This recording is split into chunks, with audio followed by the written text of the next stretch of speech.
All right, everyone, welcome back to another Star Wars Galaxy of Heroes video with Fat Phil. And today's video, we're going to be ranting a little bit. We are going to be speculating on what's to come.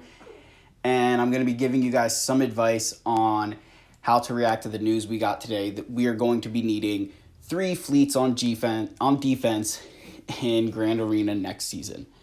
Before I get into it, guys, please like this video, subscribe to my channel so you don't miss other videos like this. Comment down below on what your thoughts are. I'd love to hear from you guys. So with that, let's get right into the video here. So today in the forums, we got a post from Crumb, which I'll pull it up here real quick. It's a short post, but it's telling us that we're going to need 3 fleets on defense if you are in Kyber. Now, this is absolutely insane to me. And yeah, it's definitely like, I don't know if this is in response to people who have kind of only been placing fleets, or if like maybe, you know, they've said that there are going to be new ships, right? So are they going to be releasing more and more ships, right, to give us more fleets, so that way like 3 fleets seems reasonable? Because right now, a lot of us are not clearing fleets with a regular consistency, right? You know, especially like with some people, if they have Executor at our levels, right, clearing those fleets is super tough. So I'm going to go back to my GAC last round here. So I went up against this opponent here. So I did a full clear on him, and he placed Rebels, and he had an Empire fleet, or Bounty Hunter fleet here under Thrawn. So again, I was able to one-shot both of his fleets, right?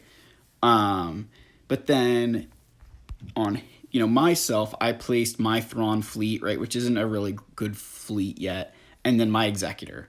And obviously Executor gets the hold and wins the GAC for me. But now next season, I'm going to have to place a 3rd fleet, right?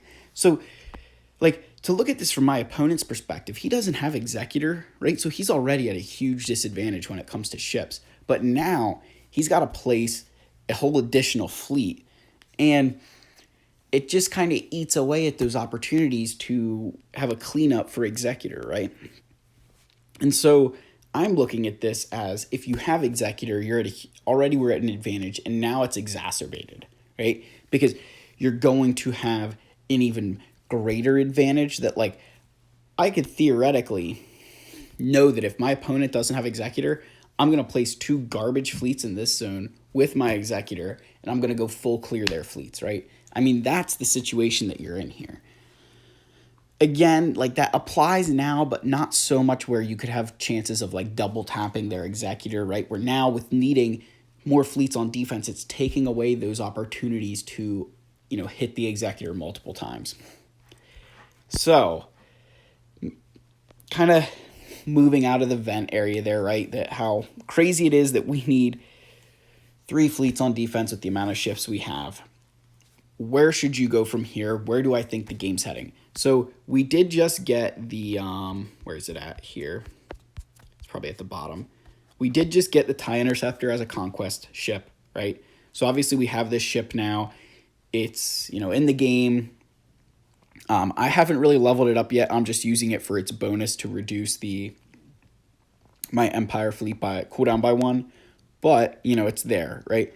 We did just get the Star Fortress for Resistance and the TIE Echelon for First Order, right? So we did get some additional ships. But I do think that we are due for some more. And that's simply because a lot of these fleets, you know, we're sort of like short in some areas, or like if you looked at like a First Order, right? You know, you have 5 crewed ships, right? You know, yeah, 5 crewed ships. Resistance, right? You've got 4 crewed ships, right? Because then with Resistance, like, you're running the, you know, oh, there's not even they're not scoundrels. Wow. You know, with Resistance, you're running like the Old Republic ship there, and then you're running like Lando's Millennium Falcon, right? Like, you're just, it's really kind of crazy that, you know, we just don't have, you know, full fleets yet, right? Like a fleet of 7 First Order ships, 7 Resistance ships, whatever the case is. So I think down the line, we're going to be getting some more ships. Which also leads me to my next point, which is take the time now and farm up the ships that you don't have. If we're going to be getting more ships, and with how long it takes to farm ships up with their drop rates and everything, right, where they don't go on that accelerated path, you are going to be needing to get a head start on some of these other fleets, right? Like, as you guys see, I've got ships favorited here, so I've been farming my Sith Fighter, Sith Bomber, and Emperor Shuttle now for a little bit, just trying to get as many of their shards as I can. Again, guys, what I'm really trying to do is build up those fleets, because in other GACs, I was losing because I didn't have good enough backup fleets. And now that I need 3, I feel really, really validated with that. So my advice to you guys, farm up your fleets, get them as good as you can as soon as possible.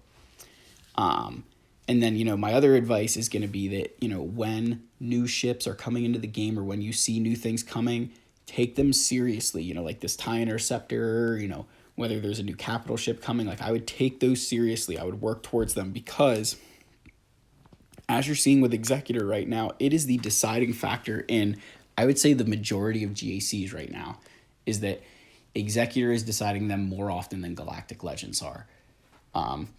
So yeah, guys, that's kind of my reaction to this 3 fleets on defense. Again, kind of recapping here at the end for you. If you're still watching, comment down below. But to recap, like, I think it's crazy that we need 3 fleets. With that being said, yes, it's crazy, so we need to react to it. Make sure that you're taking any new ships coming into the game seriously, because they're going to help you, and farm up the ships you don't have right now, so that way you'll have better fleets and have a better chance of being more successful in GAC. Thank you guys for watching. Again, like and subscribe, and I will see you in the next video. Cheers.